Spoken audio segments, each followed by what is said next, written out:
Lecture du deuxième livre de Samuel. En ces jours-là, toutes les tribus d'Israël vinrent trouver David à Hébron et lui dirent : Vois, nous sommes de tes os et de ta chair.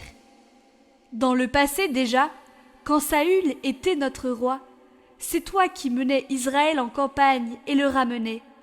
Et le Seigneur t'a dit : Tu seras le berger d'Israël, mon peuple.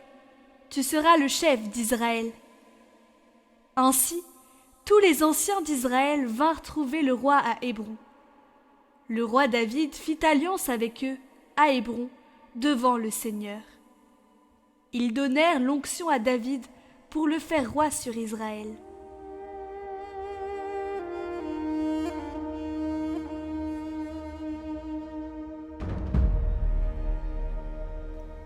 Lecture de la lettre de saint Paul apôtre aux Colossiens. Frères, rendez grâce à Dieu le Père, qui vous a rendu capables d'avoir part à l'héritage des saints dans la lumière. Nous arrachant au pouvoir des ténèbres, il nous a placés dans le royaume de son Fils bien-aimé. En lui nous avons la rédemption, le pardon des péchés.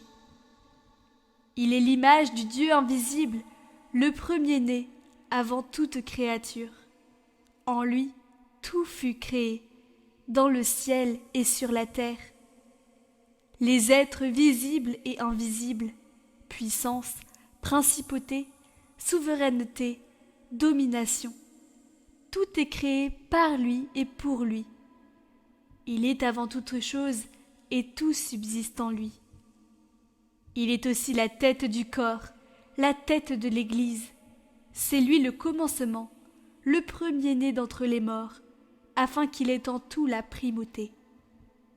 Car Dieu a jugé bon qu'habite en lui toute plénitude, et que, par le Christ, lui soit enfin réconcilié, faisant la paix par le sang de sa croix, la paix pour tous les êtres, sur la terre et dans le ciel.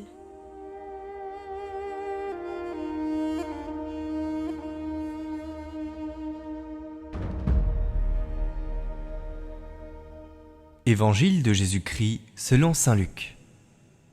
En ce temps-là, on venait de crucifier Jésus, et le peuple restait là à observer.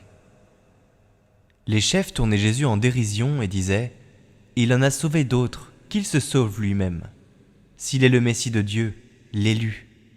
Les soldats aussi se moquaient de lui. S'approchant, ils lui présentaient de la boisson vinaigrée en disant : Si tu es le roi des Juifs, sauve-toi toi-même. Il y avait aussi une inscription au-dessus de lui : Celui-ci est le roi des Juifs. L'un des malfaiteurs, suspendu en croix, l'injuriait : N'es-tu pas le Christ ? Sauve-toi toi-même, et nous aussi. Mais l'autre lui fit de vifs reproches. Tu ne crains donc pas Dieu ? Tu es pourtant à condamner toi aussi. Et puis pour nous, c'est juste après ce que nous avons fait. Nous avons ce que nous méritons. Mais lui, il n'a rien fait de mal. Et il disait : Jésus, souviens-toi de moi quand tu viendras dans ton royaume. Jésus lui déclara : Amen, je te le dis, aujourd'hui, avec moi, tu seras dans le paradis.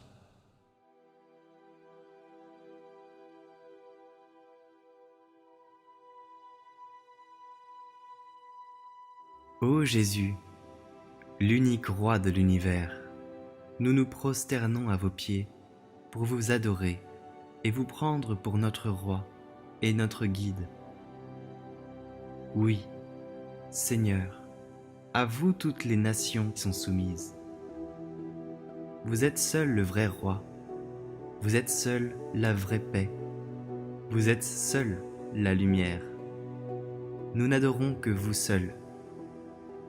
Vous êtes notre soutien, vous êtes notre richesse, vous êtes notre maître. Ô grand Dieu du ciel et de la terre, nous croyons très fermement que vous êtes réellement présent dans la Sainte Eucharistie. Vous êtes là vivant, aimant. Vous voulez nous nourrir du pain de vie. Oui, venez et nourrissez vos enfants. Vos regards sont fixés sur les âmes. Vous veillez sur toutes les nations. Votre cœur est pour nous un asile de repos. Nous nous consacrons donc à votre cœur de roi et de prince. À vous seul, Seigneur, toute gloire, honneur, amour soit rendu jusqu'à la consommation des siècles et pendant toute l'éternité. Ainsi soit-il.